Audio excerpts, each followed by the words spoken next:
Welcome, everyone. Wonderful to see so many people in today's webinar for this very interesting topic of liberal arts and the universities of Greater China, current models and the historical legacy. I'll introduce our three speakers in a moment. Let me take you through the webinar protocols. And do remember that the webinar is being recorded and the recording will be accessible through our website, and that takes you into our YouTube channel within a day or so of this webinar. We also post the chat conversation from today's webinar on our website. Now, during the webinar, please keep yourself muted unless you've been asked to speak or ask a question. We do find that extraneous noise can disrupt the webinar significantly during its proceeding. And there's no need to have your video on during the webinar either, but of course we do advise you to turn on your video and especially your audio when you come into the Q&A part of the webinar. To ask a question, to enter the Q&A, use the chat function. Post your question or your statement about the presentations in the chat, and I'll select the speakers into the discussion on the basis of what's appearing in the chat. So it's a good idea to come in early. If you come in the last 5 or 10 minutes, you might miss out because the speaking list is often full by then. Now, when you're invited to ask your question or make your statement, please remember to unmute yourself and switch on your video if you can, and state your name and where you are from, and then speak to us.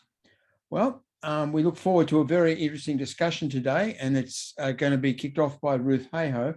Ruth is well known to many of us as a great scholar in the field of, I guess, cultural studies of East Asia, China especially, and China West understanding. And she's a professor at the University of Toronto. She previously served as the cultural secretary in the Canadian Embassy in Beijing, and she was director of the Hong Kong Institute of Education, which is now the Education University of Hong Kong, as many will know. And she has many books and papers, and she continues to influence us all, I think, in this discussion. She's going to be joined by Leping Mou, who's a PhD candidate at OISE, which is the Ontario Institute for Studies in Education at the University of Toronto. And he's also a lecturer at the University of Toronto. His doctoral research examines liberal arts education for whole person cultivation in Chinese contexts. And we have also with us Qiang Zha, and Qiang is an associate professor in the Faculty of Education at York University in Toronto. Again, well-known scholar, well-known to many of us, influential, someone we learn from a great deal. His research interests include liberal arts education in East Asia, and his most recent publication on this topic appeared in Educational Philosophy and Theory in 2021. How should liberal arts education evolve in the 21st century? An exploration of universities in China and beyond. We look forward to the contributions of all three, and it's a delight at this point to hand over to Ruth. We can see that. Oh, good. Very good. Well, Simon, thank you so much for this invitation and arrangement, also to Trevor helping us with the details. It's my delight to be with all of you this morning and share on this topic, liberal arts in the universities of Greater China. My focus is going to be on the historical legacy. Many of you know I've studied Chinese universities for a lifetime. Many years ago, I did some translation. Now I'm back to translation. To work with Dr. Peter Ng of Chinese University, who's here, an expert on the history of China's Christian universities, my doctoral student Leping, and also my dear colleague Qiang Zha. I want to just briefly introduce our book in this session. We're entitling it Liberal Arts and the Legacy of China's Christian Universities, with chapters by 13 current Chinese scholars, historians, sociologists, educators, reflecting on institutions closed 70 years ago and yet still having an impact, particularly in the area of liberal arts. Most of the authors were mentored by Professor Jiang Kaiyan, a great Chinese historian, passed away in 2021, who already in 1989 began to gather scholars together to do this historical work. You can see here the large group that gathered in 1989 from China, from Asia, from the West, to study a legacy that they recognized was still echoing from Christian universities already closed in 1952. The latest conference was 2019. So it's a long journey of research that we're trying to bring to the world. My own story goes back even longer. When I was a young scholar at Fudan University, I discovered Ma Samboa, and I focused on translating his works. He was the founder of Fudan, Jundan, and Furen, still influential university in Taiwan. He became a Catholic at an early stage and tried to integrate deep riches of Chinese classics with European thought. He knew many European languages as well as Chinese. So it's lovely for me to come back to him. And I believe he really laid the foundation for the liberal arts at Fudan University, where I taught from 80 to 82 and where I still keep in touch. I was so blessed to work under Su Buqing and also Xie Xide, the first woman president of a major Chinese university. In 2005, they set up a liberal arts college, which has a huge 100-year legacy to build upon. So that's one of the cases that we're interested in. The other one, of course, is Peking University. And in the corner here, you can see John Leighton Stewart, the great American president, who was the president of Yenjing and founded the liberal arts, bringing in Chinese classical understanding. Peking University now has the Yuanpei College, named after Tsai Yuanpei, the great chancellor. I've also written a lot about him and his influences in bridging Chinese classics with European thought, particularly German and French. So another case, and you'll hear a little bit more about it from Leping when he speaks. The outline of our book, it has three parts. The first part, lead chapter by Zhang Kaiyan, the great historian, and then chapters on other leading figures in the Christian universities. Dar nu știam dacă... The first woman, Chinese woman, to be a president of a modern university, Wu Yifang. Many of you have heard of her. The second part is distinctive characteristics, and liberal arts is one of the areas, but also the study of Chinese classics and many other areas. Part three, the interplay between globalization and localization. And here I think the most striking chapter is the one by Dongli about how the Christian universities served to revive classical Chinese architecture in a very difficult period in the 1920s and 1930s. There were 16 altogether, 3 Catholic, 13 Protestant. They were supported by the United Board for Christian Higher Education in China starting in 1922. And it's so interesting that when the Chinese universities were merged with public universities, the United Board renamed itself the United Board for Christian Higher Education in Asia, and has reached out to many, many countries in Asia, supporting whole person education through the liberal arts, environment, women's studies, interfaith dialogue, many, many progressive areas. So I'm just going to close now by showing a few pictures, because I think the architecture for me is the most beautiful expression of how Western features can be integrated into a Chinese frame in a very, very beautiful way. And this, of course, is the campus of Peking University, originally the campus of Yenjing University. Here's a lovely one down in Sichuan, Southwest China, originally West China Union University, now Sichuan University. And you see a very Chinese style clock tower, but remember, Chinese towers were bell towers. So we have the clock introduced here. We see Western style that look very French, dormer windows sitting on a beautiful Chinese classical building. So the possibilities of enrichment in a harmonious way are simply remarkable. And I'll just give one more. This was a women's university in Fuzhou.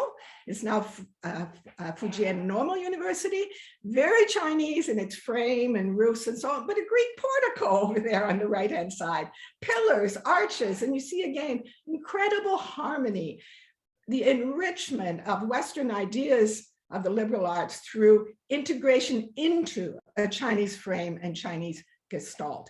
So I just wanted to give that little historical background, that suggesting that this early experience of the 20s and 30s of these universities has showed the possibilities of an integration between core values of East Asian civilization and those of the Western world toward a fuller and more responsive humanity. So it's my joy today also to celebrate the centenary of the United Board for Christian Higher Education in Asia, which has reached out to all of Asia to bring about this sharing of the enrichment of Western patterns through integrating them into the Asian civilization. In our case, we're looking particularly at post-Confucian, but of course, there's many other versions of this in other Asian countries. So thank you for this opportunity to share. And now I want to pass on to Mr. Leping Mou. He is my current doctoral student, soon going to defend his thesis. He will share with you some current cases and models. Thank you.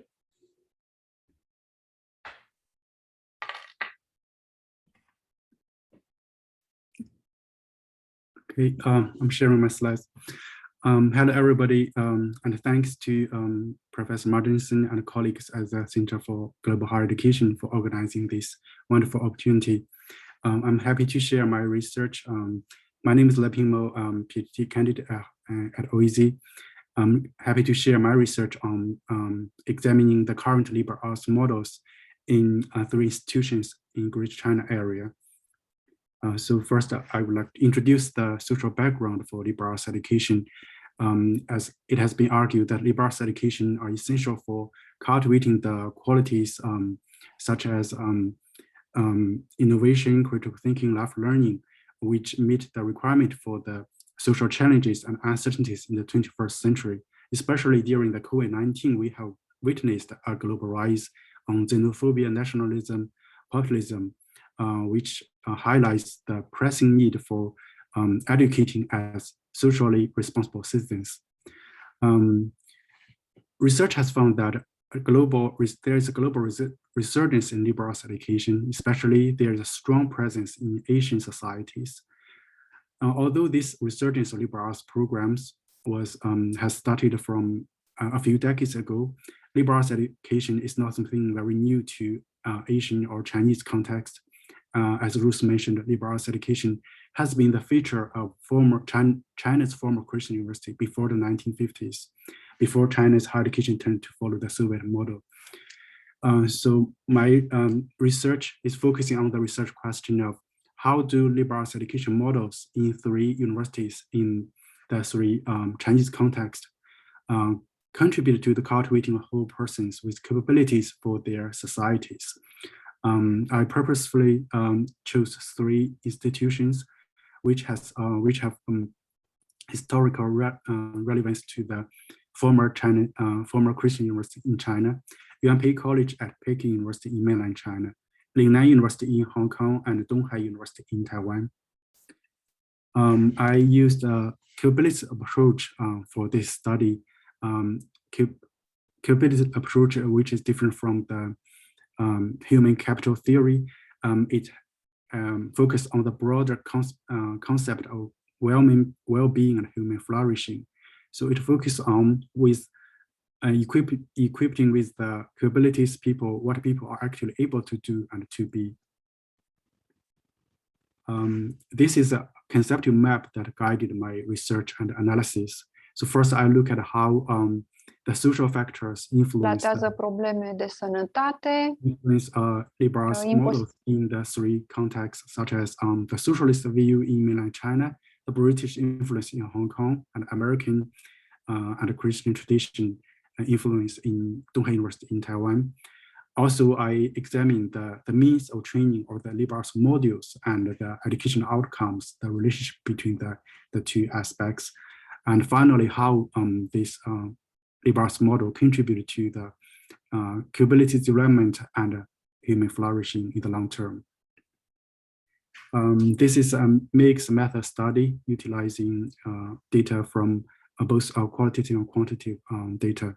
So I did document analysis on curriculum, mission, goals, and university newsletters.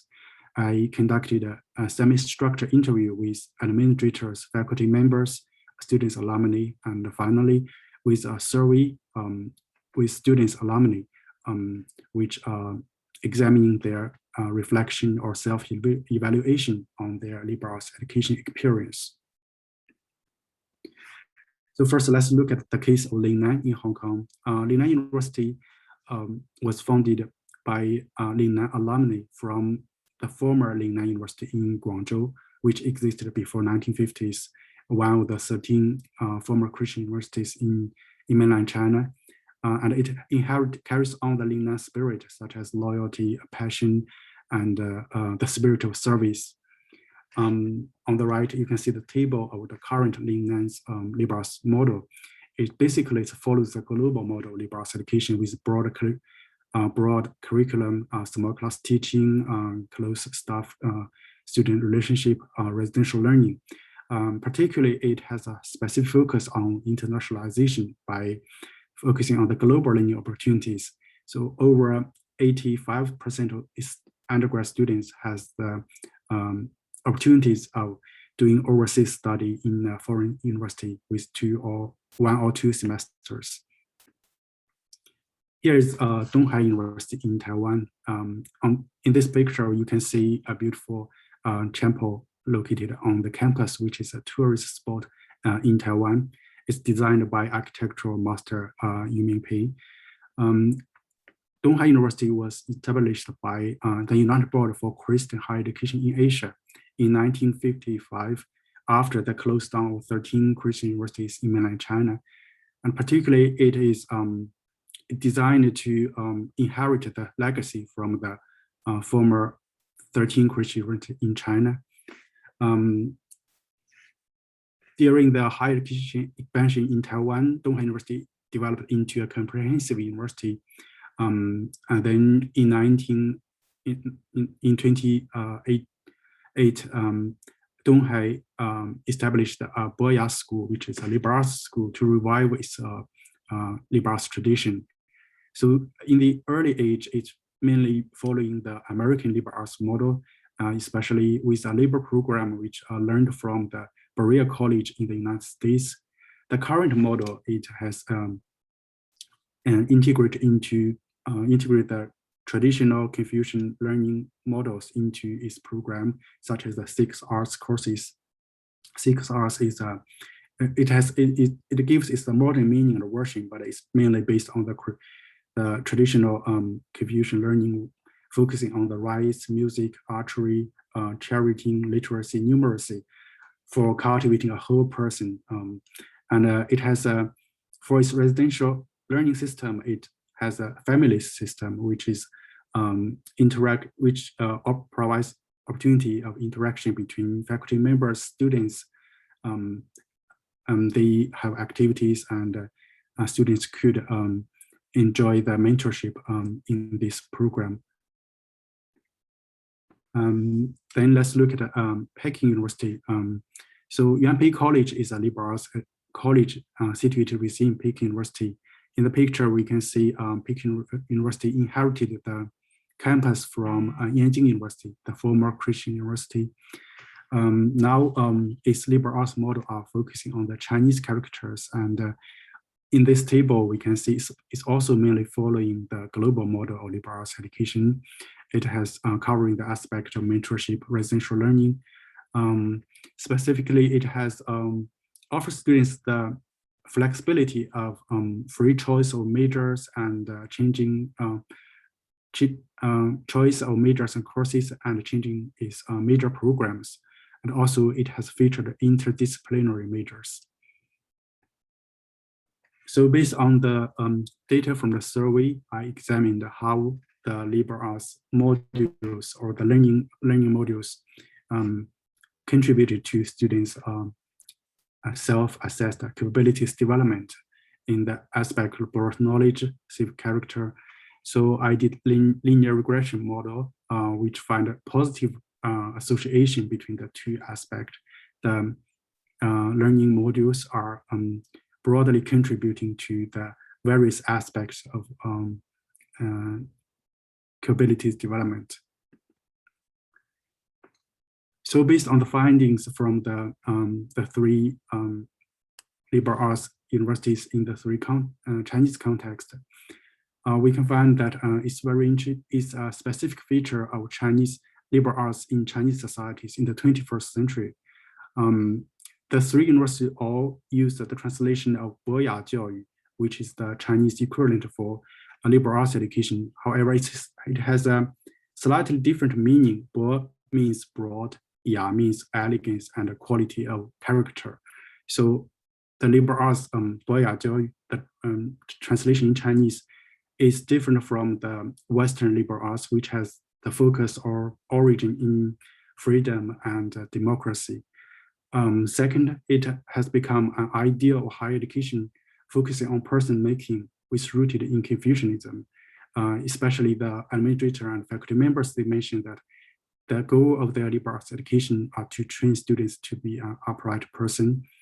Also, another point which is interesting is that the current liberal arts education has moved away from the elite status offered to the majority of students. A professor mentioned that not everyone will become an elite in this age of universal higher education, but everyone must become a well-rounded person. So this understanding or aspect of liberal arts education is echoing with the egalitarianism in Confucian education thought. How does liberal arts modules work and contribute to the educational outcomes? From the understanding or the feedback from faculty members and administrators, liberal arts education focuses on the whole person cultivation for the long-term development, which is rooted in the Confucianism, different from the current measurement of educational outcomes or by evaluating graduates on salary or other rubrics such as the ranking of the university. So it is corresponding to the understanding of education as a 100-year project, which means a long-term project, cultivating the person for the long-term development, not for the short-term benefit. And this liberal arts model has also integrated the experiential learning and also learning and ways of teaching through mentorship into the program. This is correlated to both the Western learning model, such as proposed by John Dewey, experiential learning, and the Confucian educational tradition and learning approaches, such as the mentorship and the teaching by following the master. So with the liberal arts education and the capability development, students from student feedback that they have developed a broader impact on life and development and has a mindset prepared for the uncertainties of future. Especially students mentioned that the liberal arts model in UMP College, which is kind of experimental and relatively free choice to explore, that cultivates students with freedom and mind to face up challenges in the future and make their own choices. Also, students from Donghua mentioned that the special liberal arts experience or has cultivated in their mind that kind of confidence to face the unknowingness of life. Also, liberal arts education is helping to promote social justice, equity, inclusion, because especially it focuses on cultivating students, especially those from disadvantaged background could benefit in this kind of capability development, which benefit for their lifelong journey and life flourishing. By comparing the three liberal arts models in the three Chinese contexts, we can also find specific features like in Hong Kong, it's an international city.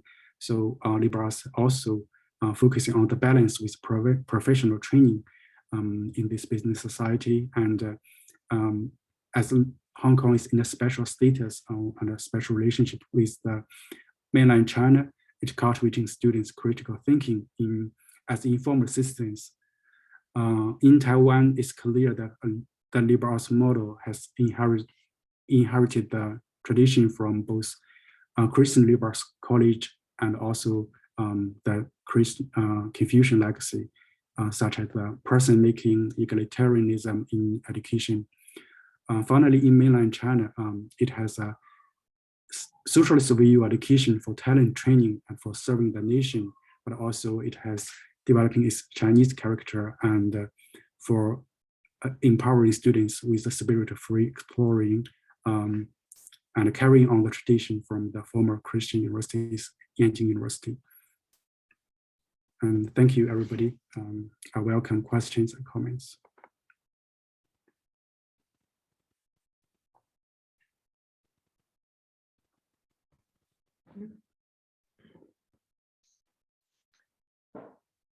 Thank you for this opportunity to share. What I'm going to share and report here is basically a research initiative and also some preliminary findings.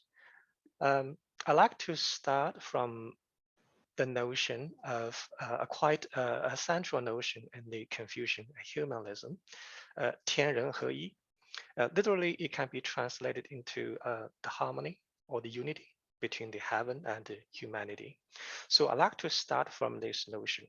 And many people take this notion straight to as a signpost of Confucian ecocentrism.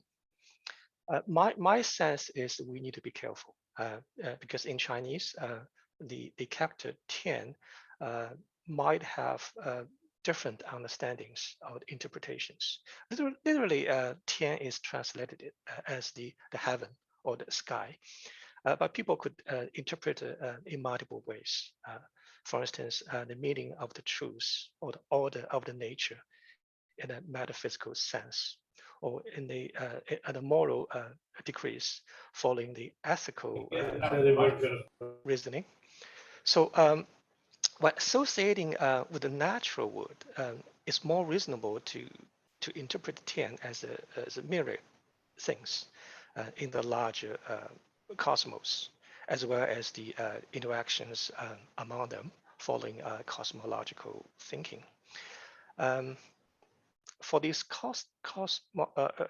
cosmological thinking, perhaps the early clue is provided by a pre-Confucian scholar, Shi Bo. He lived in the Western Zhou period, and he elaborated on He. So here's a quote from Shi Bo. Harmony is indeed productive of things, but sameness does not advance growth. Smoothing one thing with another is called harmony. For this reason, things come together and flourish. Such a cosmological thinking is explicitly articulated in the classical text, A Doctrine of the Mean. So here I have a quote, quite lengthy, so I have no way to put it on this slide. Let me try to read it clearly. Only those who are the most sincere can fully realize their own nature. If they can fully realize their own nature, they can fully realize human nature. If they can fully realize human nature, they can fully realize the nature of things. If they can fully realize the nature of things, they can take part in the transforming and nourishing process of heaven and earth. If they can take part in the transforming and nourishing process of heaven and earth, they can form a trinity with heaven and earth. So obviously, this expert addresses the interrelations between nature and humans and the ideas that humans and nature flourish together. Even though Du Weiming observed such ecological ideas in the Confucian humanism has been overlooked for many, many years. Wang Yangming took such a cosmological thinking even further and more explicitly with his analogical assertion that ability to strike a sympathetic resonance with heaven, earth, and myriad things is a defining character of being human. And he offered a series of the concrete examples. Again, it's quite a lengthy quotation, so I cannot put on the slide. Let me read that. When we see a child about to fall into the well, we cannot help a feeling of alarm and commiseration. This shows that our humanity forms one body with a child. It may be objected that a child belongs to the same species. Again, when we observe the pitiful cries and the frightened appearances of birds and animals about to be slaughtered, we cannot help feeling an inability to bear their suffering. This shows about our humanity forms one body with birds and animals. It may be objected to that birds and animals are sentient beings as we are, but we can see plants broken and destroyed. We cannot help a feeling of pity. This shows our humanity forms one body with the plants. It may be said that the plants are living things as we are, yet even when we see tiles and stones shattered and crushed, we cannot help a feeling of regret. This shows that our humanity forms one body with tiles and stones. So it's quite a lengthy quotation. So these examples cited by Wang Yangming indicate the unity of forming one body among the myriad things in natural world, which in turn entails a nuanced understanding of interrelations and a sympathetic care about the myriad things in the natural world. Indeed, DeBerry observed the Chinese and the Confucian culture traditionally was about settled communities living on the land, nourishing themselves and the land. So then how can we discern the Confucian ecology from such a cosmological thinking? And more importantly, how can we interpret and reinvent the Confucian ecological ideals in contemporary terms? As Tu Ming observed, such an ecological ideas in Confucian humanism have been overlooked for more than a century. So we need a tool, we need a framework. Oops.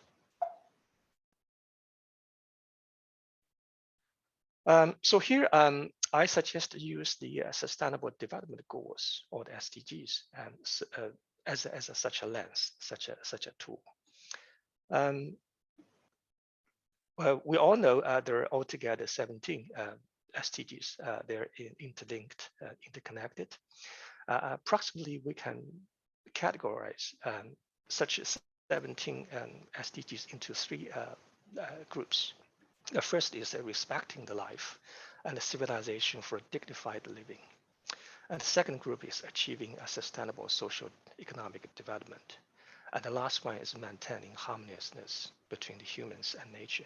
You might think the Confucian ecological ideas fit better or well with the last group, but actually my preliminary findings suggest that could be correlated to the SDGs throughout the three categories or three groups. So here are some examples. The first example is, again, the ideas from Shibo, this pre-Confucian scholar. Mind you, this is situated in his cosmological thinking. So here he says, if one uses something to complement the same thing, it is a dead end and will become wasted. A single sound is nothing to hear. A single color does not make a pattern. A single taste does not satisfy the stomach, and a single item does not harmonize. So here's my interpretation of his notions. The Confucian notion of harmony preproposes the existence of different things and implies a certain favorable relationship among them. A harmonious word must be a diverse word. I think we need to emphasize that. This is so because a healthy and prosperous world relies on its diversity to go together, and harmony out of diversity produces a lively world. Sameness without adequate difference can only lead to a dead end. So if you go through those SDGs, you can find there's a compatibility between those notions of diversity or harmony of diversity with the specific SDGs. So here I cite the SDG 2.5 and SDG 15.9. So you can see this compatibility can be across the whole spectrum of the SDGs. If I can just jump into details, I'm aware of time. And SDG 15.5, integrating an ecosystem and biodiversity values into the national, local planning and development process.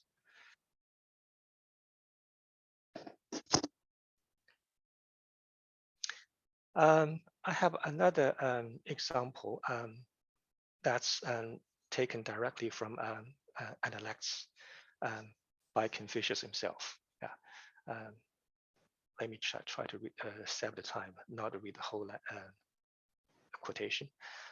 With coarse rice to eat and plain water to drink, and my banded arm for a pillow, joy can be found in the midst of this.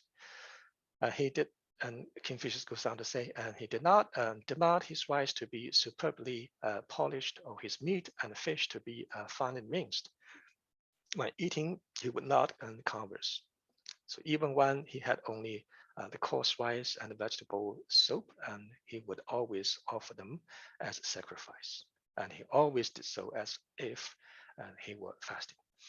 Now, my interpretation here, one should be content with a simple life. Furthermore, every food item is given full consideration from both mind and body, sensational, emotional, and intellectual. Food is not merely consumed, but a source for appreciation and aesthetical enjoyment when it has been served. You can see it's perfect fit with the SDG 12, and including the sub SDG 12.3.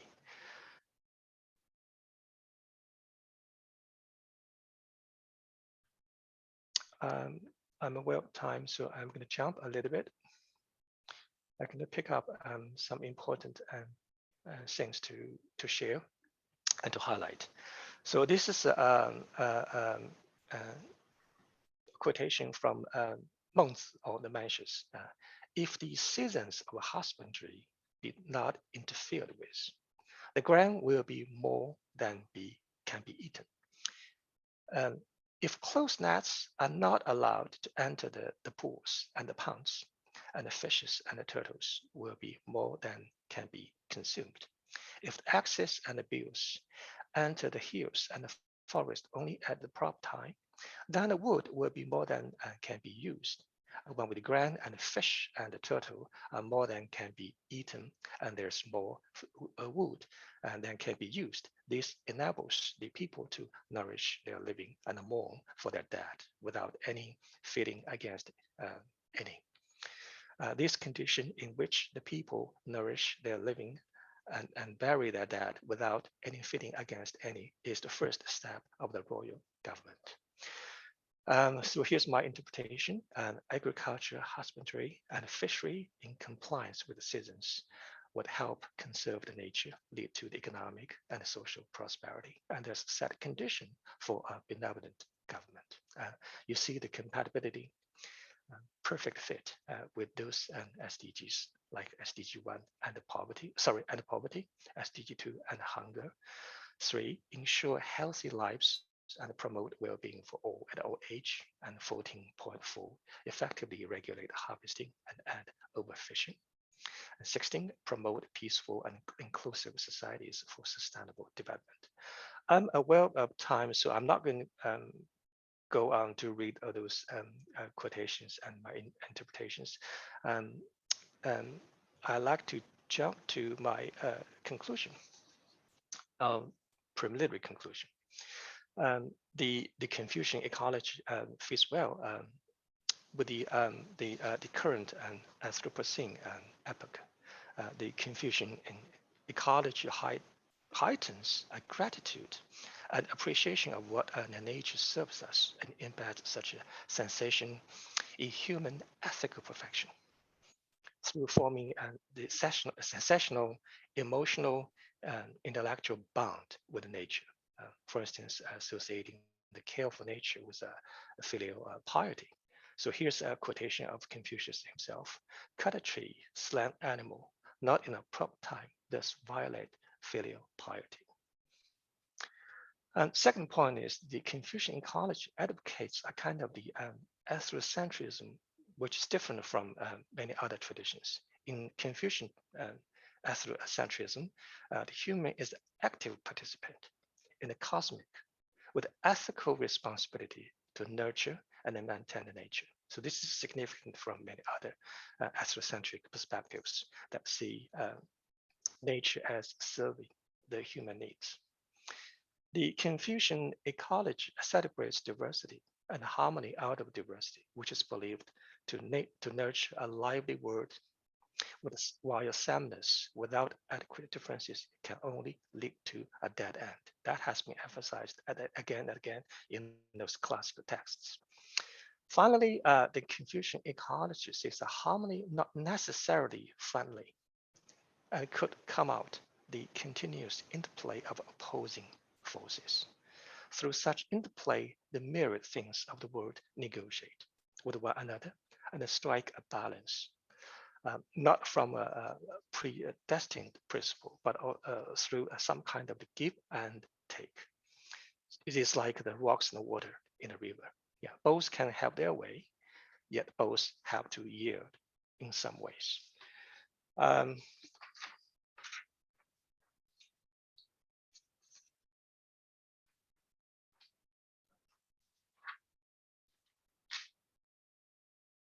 So this is the last point.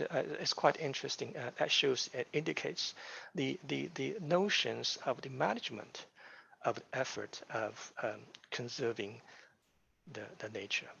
I think I'm running out of time. The last thing I want to mention is this is a research initiative. So what I just reported quite preliminary findings. As a larger project, so this is the next step. So we're going to create a coding system, and that is retrieving the keywords from SDGs and selected Confucian classical texts.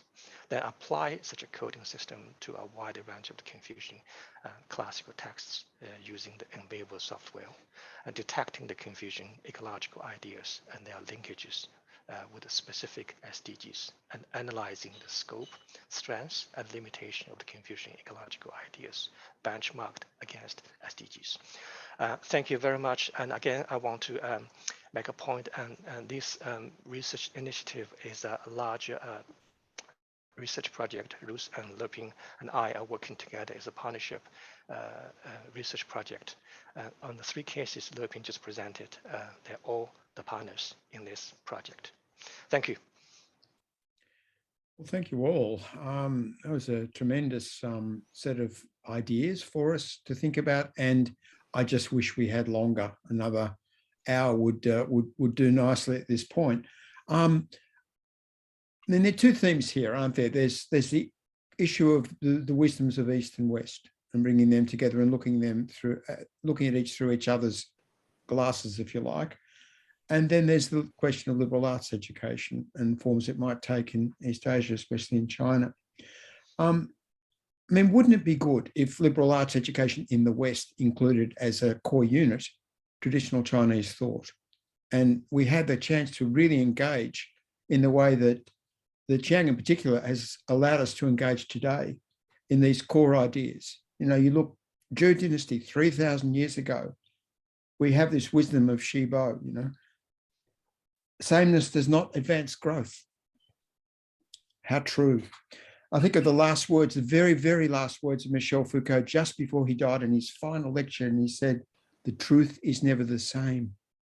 You can only understand new knowledge through the other, through diversity, through the encounter with the other. And in a way, these are the same points. But traditional Chinese thought, I think Qiang has shown us, you know, have got a core of humanism, ecological awareness, which involve the embrace of diversity. And the message is absolutely timeless and relevant. let me just ask a quick question, and then I think we'll go into I'll bring in a group of questioners for you all to deal with before we close. My question is this: I mean, especially in English-speaking countries, I think more generally in Euro-American countries, we have this polarity between useful instrumental skills in higher education and liberal arts notions of whole person formation, immersion, deep immersion in knowledge, education for lifelong purposes. I mean, the question, liberal arts are always on the back foot in this conversation. And the question is constantly posed for those of us who were graduates of liberal arts, you know, what use is it? And our response, of course, is that we can't imagine our lives any other way. Without this sensibility, we would be less as people. And it's fundamental and lifelong. But in China, the notion of deep person formation and the notion of useful knowledge are not necessarily posed against each other in the same way. Is it particularly the PRC, and this question is for everyone really, is a better balance or a better combination being found in relation to, on one hand, deep personal formation in knowledge, on the other hand, education for the good of society and for practical purposes? I don't know who would like to answer that. But is China getting this right and the West wrong, or is China struggling with the same problem?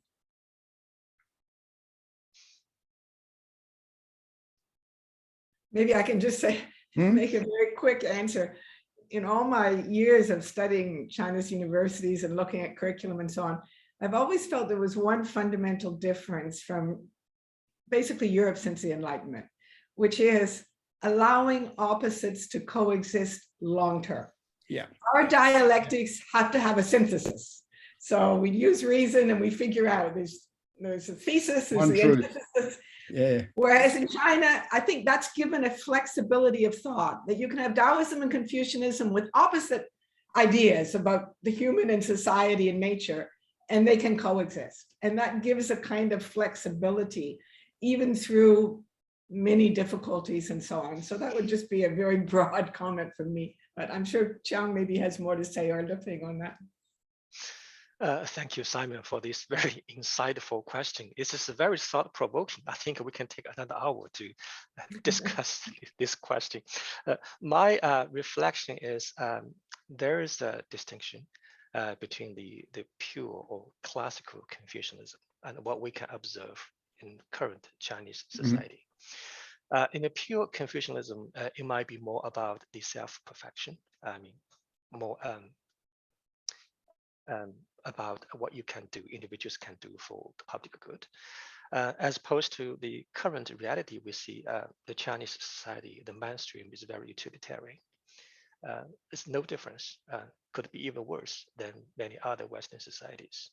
So my observation in terms of the linkage between such gaps would be actually the dominant ideology for many years would be the Confucian legalist doctrine, as opposed to the pure Confucian doctrine.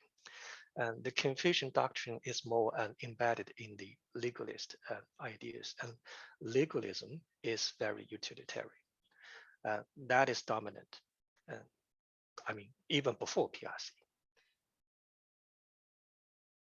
I just want to stop here as a brief. So the Qin and Han legacy is the one that, to some extent, we must now deal with. Let me bring in three people, and we'll see how we go from there. I'm aware of Weiyan Xiong, who's not in the group of three, but his question is great, so I hope we can get to it. Perhaps we'll bring in all four. Now, questioners, can I ask you to be succinct, please? We really don't have much time, and it'd be nice to get good responses from the panel. Glenn Chatelier, Andrew Boggs, Professor Nyung, and Weiyan Xiong. I'm going to call on you in order. And let's start with Glenn Chatelier.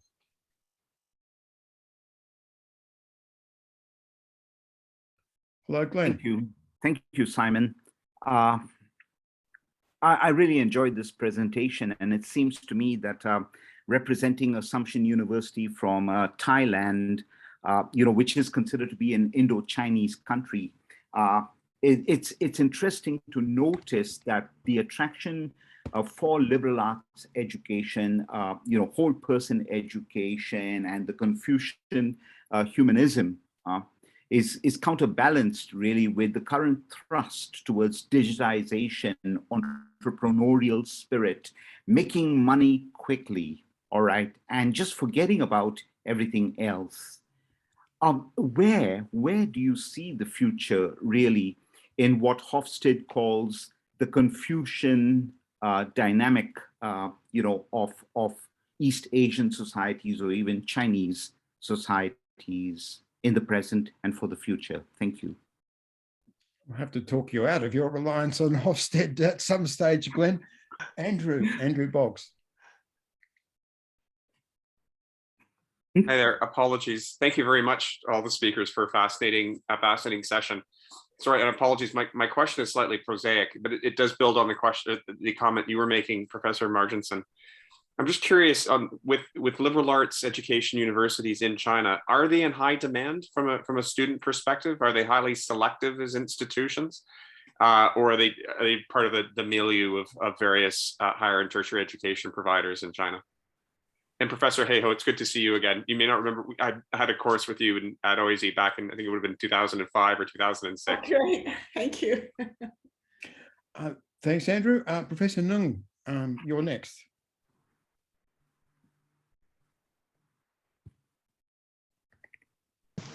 Yes, thank you. I just have a brief comment. Thank you so much for the three speakers at this webinar. They were very inspiring, well organized, and informative about liberal arts education in China. I like especially the historical legacy that mentioned by Professor Ruth Hayhoe. I have a couple of questions for Professor Qiang Zha. Thank you so much for your inspiring talk. You suggested that one essential pillar of liberal arts education in the 21st century China is humanism education, especially link it up with Confucian humanism and sustainable development goals, etc. How would you distinguish humanistic quality education, 人文素级教育, from cultural quality education? How were they developed in China in the past 2 decades? Also, my second question is, the other two pillars of liberal arts education you suggested are cognitive education and global education. How would you comment on the work of Harvard Yanjing Institute at Yindai in the 1920s and 1940s in China? These are my two questions. Thank you. Thanks, Professor Nung. Wei-Yan Xiong. Okay, thank you, Professor Marginson, and good to see all the good friends here, Professor Hayhoe, Leping, and Professor Zha.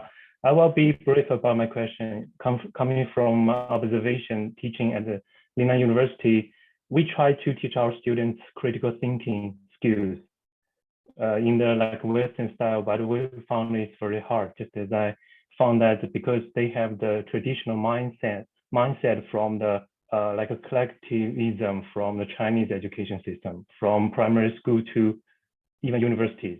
Then in this way, if we want to promote the real liberal arts education in mainland China or Greater China area, how should we balance this or deal with this conflict between the individualism and the collectivism? Thank you.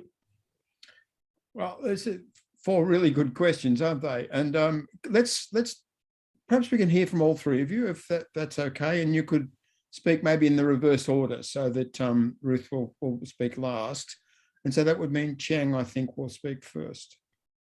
Thank you for those great questions. I try to be brief. I try to combine them together. My notion about the future model of liberal arts education, and this is precisely the goal of the project I mentioned, try to figure out a future model, an innovative model of liberal arts education for the 21st century. My fundamental notion is to organize the future model around the notion of the core competencies. In my paper, I mentioned three, and actually now I realize maybe that's not an exhausting list. There could be more. I mentioned the intellectual, intelligent, and also the global. That list could go on. And this model, in my view, would be applicable in the context of the mass higher education. Always when we think of the liberal arts education, people associate with a kind of the elite education that causes a lot of the controversies and backlashes. So how can we justify liberal arts education in the context of the mass higher education, that more students benefit from this particular form of education? So if we can build a model around the core competencies, it's not necessary you take all the components.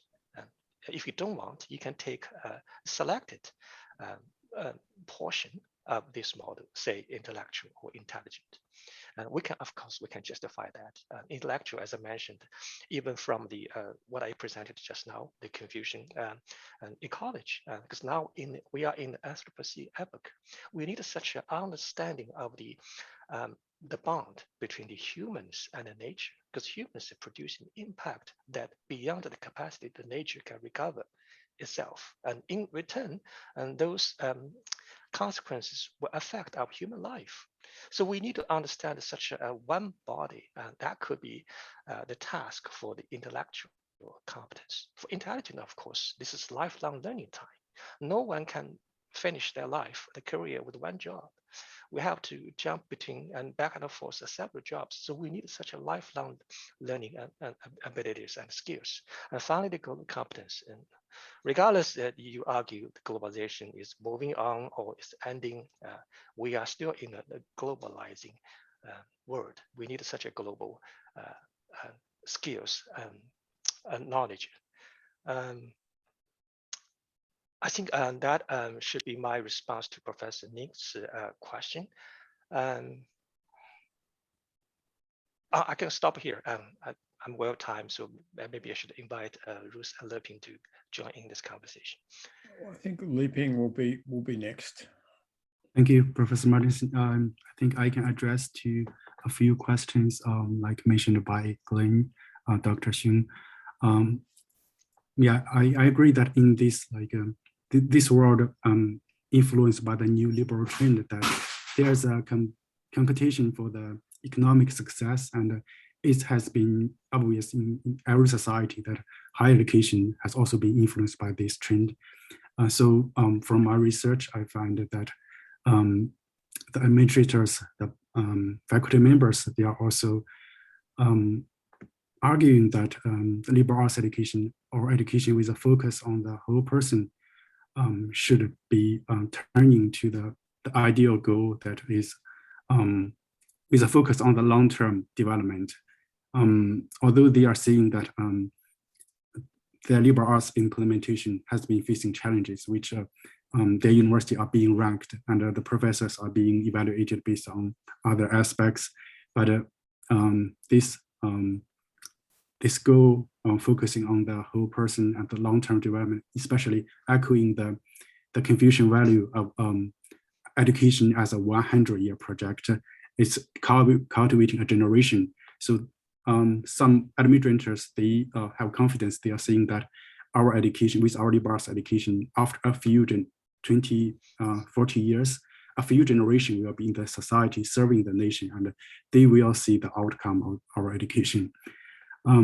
Also, as Dr. Xun mentioned, that critical thinking and analytical skills are liberal arts. And so it's very interesting to see that the liberal arts education in Chinese context, the difference with the Western origin, that it focuses on the whole person and also has a sense of collectivism. As there's difference between the concept of citizenship in Asian society and in Western society. While in Asian society, it identifies a person as a person in a social relation, in a social context, while in the West, it has focused on the individualism, individual person freedom and democracy. So it also mentioned by the graduates from the liberal arts program, especially by graduates from Lingnan, they are seeing this kind of liberal arts model, like the small class teaching, the group discussion, the individual learning projects, and also Lingnan's internationalization program, helping them to interact or evolve in a globalized society, knowing people who are having a different background or perspective from them, and having this kind of analytical skills in assessing the information they're receiving and making an independent decision is the overall effect from the liberal arts modules in the different, like small class teaching, residential learning, overseas learning periods.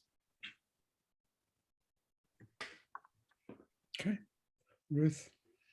Well, thank you for giving me the last few words. I think you can see we've been working together on these things. I don't know that I have very much to add, but let me just respond to a few of the questions that were raised. I think the first interesting one is how many is it available in China? And I think one of the things that's happening is more and more Chinese universities are opening up liberal arts programs that are not the elite for the small number who get into it, but that are open to everyone. But the difficulty comes from two places. One is parents who want their children to get something practical and get a good job.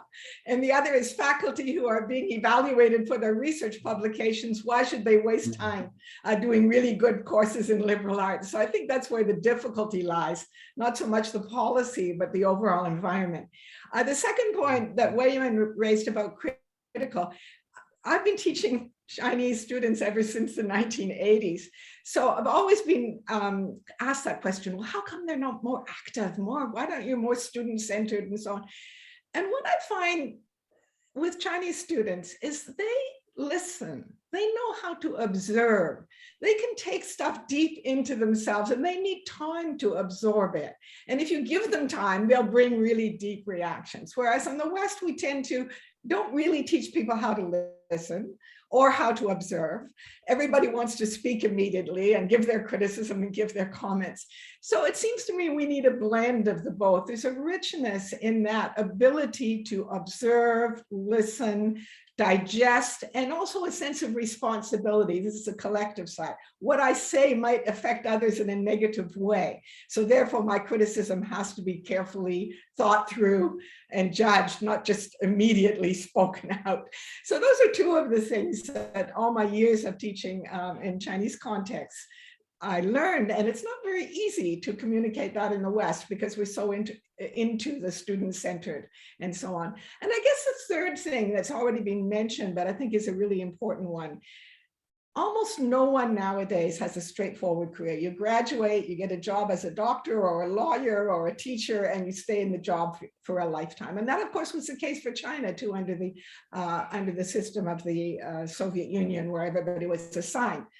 Young people have to go through multiple changes. They have to upgrade their technological knowledge all the time, but they also have to make good judgments about how to use it, where to move, and so on. And that's where the liberal arts foundation is so important for people's lives.